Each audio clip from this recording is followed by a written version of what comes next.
Hi നമസ്കാരം, ഞാൻ സൈന്ദവിയാണ്. ഞാൻ ഇന്നുണ്ടാക്കാൻ പോകുന്ന റെസിപ്പിയാണ്, ഒരു അടിപൊളി റെസിപ്പിയാണ്. അതിന് വേണ്ട സാധനങ്ങൾ മുരിങ്ങക്കോല്, അതുപോലെ പച്ചമുളക്, നമ്മൾ പിന്നെ 3 മുട്ട വേണം. മുട്ട എത്ര വേണമെങ്കിലും എടുക്കാം. ആദ്യം നമ്മൾ ചെയ്യണമെന്ന് വെച്ചാൽ മുരിങ്ങക്കോലും പച്ചമുളകും ഇച്ചിരി മഞ്ഞൾപ്പൊടി ഇട്ട് അടുപ്പത്ത് വെച്ച് ഒന്ന് വേവിച്ചെടുക്കുക. നമുക്ക് അരപ്പെന്ന് വെച്ചാൽ കുറച്ച് തേങ്ങ, അതുപോലെ ജീരകം, ഉലുവ, വെള്ള ഉള്ളി, ചുമന്നുള്ളി, ഇത്രയും കൂടെ ഒന്ന് മിക്സിയിലിട്ടൊന്ന് അരച്ച് അരപ്പായിട്ട് മാറ്റി വെക്കുക. ഈ മുരിങ്ങക്കോലും പച്ചമുളകൊക്കെ വെന്തതിന് ശേഷം അതിലേക്ക് നമ്മൾ ഈ അരപ്പ് തട്ടുക. അതിനൊക്കെ നമ്മുടെ മുട്ട പുഴുങ്ങി നമ്മൾ രണ്ടായിട്ട് പിളർത്ത് വെക്കുക.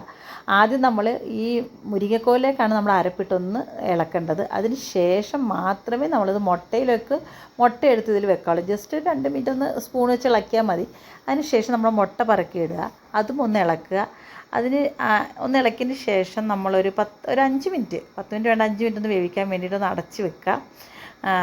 ഒരു അരപ്പിൻ്റെ ഒക്കെ പച്ചമണം മാറാൻ വേണ്ടി ഒന്ന് അടച്ച് വെച്ച് വേവിക്കുക. എന്നിട്ട് അത് തുറന്നതിന് ശേഷം അതിൽ കുറച്ച് പച്ച വെളിച്ചെണ്ണയും കറിവേപ്പില ഇട്ടൊന്ന് അടിപൊളിയായിട്ടൊന്ന് ഇളക്കിയതിന് ശേഷം യൂസ് ചെയ്യുക. സൂപ്പറായിട്ട് എല്ലാവരും ഒന്ന് ട്രൈ ചെയ്ത് നോക്കുക. അടിപൊളിയാണ്. എനിക്ക് ഒത്തിരി ഇഷ്ടപ്പെട്ട്, നിങ്ങൾക്ക് ഇഷ്ടപ്പെടുമെന്ന് ഞാൻ വിശ്വസിക്കുന്നു. അപ്പോൾ എല്ലാവരും സുഖത്തോടെ സന്തോഷത്തോടെ വിശ്വസിക്കുന്നു. Okay, bye bye, Tata.